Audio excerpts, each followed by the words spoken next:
Je voudrais à présent donner la parole à l'ambassadeur représentant permanent adjoint de l'État d'Israël.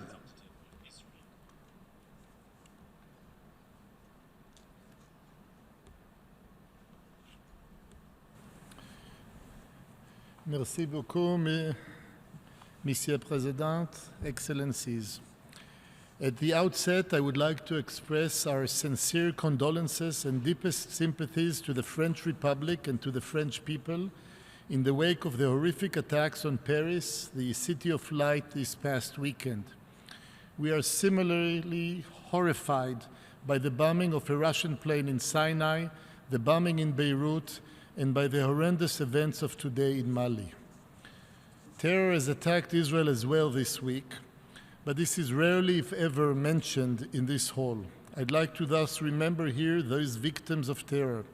Yesterday, Palestinian terrorists killed 5 innocent civilians, Aharon Aviram, Reuven Yassayev, were murdered on their way to prayer in their synagogue.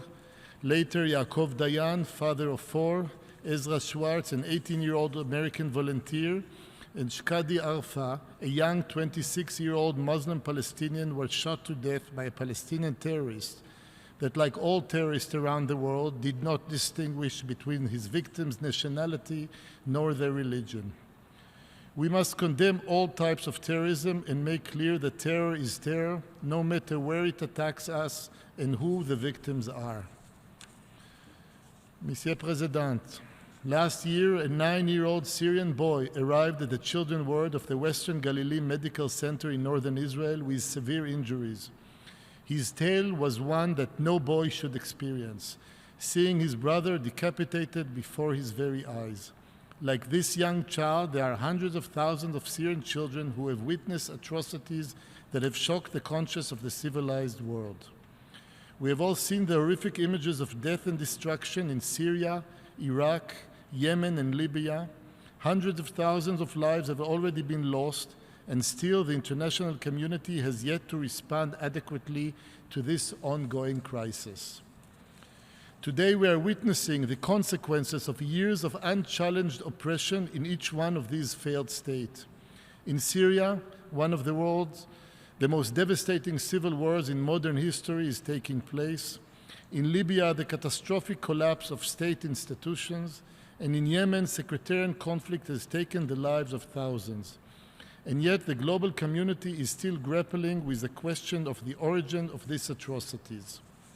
In fact, in 2010, even before the so-called Arab Spring, the respected non-government organization Freedom House ranked Syria near the very bottom of their freedom scale, as a country with no political rights and hardly any civil liberties. Fellow dictatorship, Libya and Yemen, joined Syria at the bottom of the list. And the world looked on, mostly in silence, as these engines of autocracy and fundamentalism ruled their people with fear and violated human rights with impunity. If we remain indifferent to these calamities, we risk sacrificing the principles humanity holds dear. And in no place are these principles more in peril than in Syria. In Syria, more than 250,000 people, men, women, children, have already been killed. 4 million have fled their home for an unknown future, and 8 million more are internally displaced. As we convene here today to find a solution for the millions of Syrian refugees, Assad regime continues to compete with Daesh, devising the most brutal way to massacre innocent people. And of course, Assad could not have committed so many atrocities, without the help of his friends in Tehran. Not only is Iran the world's leading state sponsor of terrorism, it is fueling a conflict in which hundreds of thousands have already been killed.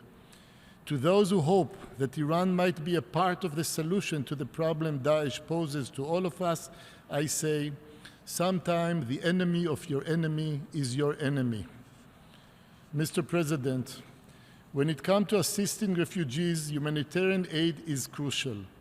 We thank the life-saving efforts of refugee-hosting countries, as well as the impressive effort of so many UN member state agencies and personnel. Humanitarian aid should know no borders, no religion, no race, no gender, and no sexual orientation. Israel, an Israeli NGO, has helped thousands of Syrian refugees in Jordan and in Eastern Europe, providing them with medical treatment, countless tons of food, and training thousands of local humanitarian staff. Israel has also experienced massive waves of migration and refugees in the past, having absorbed hundreds of thousands of Holocaust survivors and Jewish refugees from Arab countries, and having welcoming over 1 million Jews from a former Soviet Union and tens of thousands of Ethiopian Jews. We all know well the needs of refugees and immigrants. Our experience has taught us that only a united community can save the lives of these desperately seeking shelter. Mr. President, the situation is dire, but it is not hopeless. In order to change the lives of the millions fleeing their home, we must act.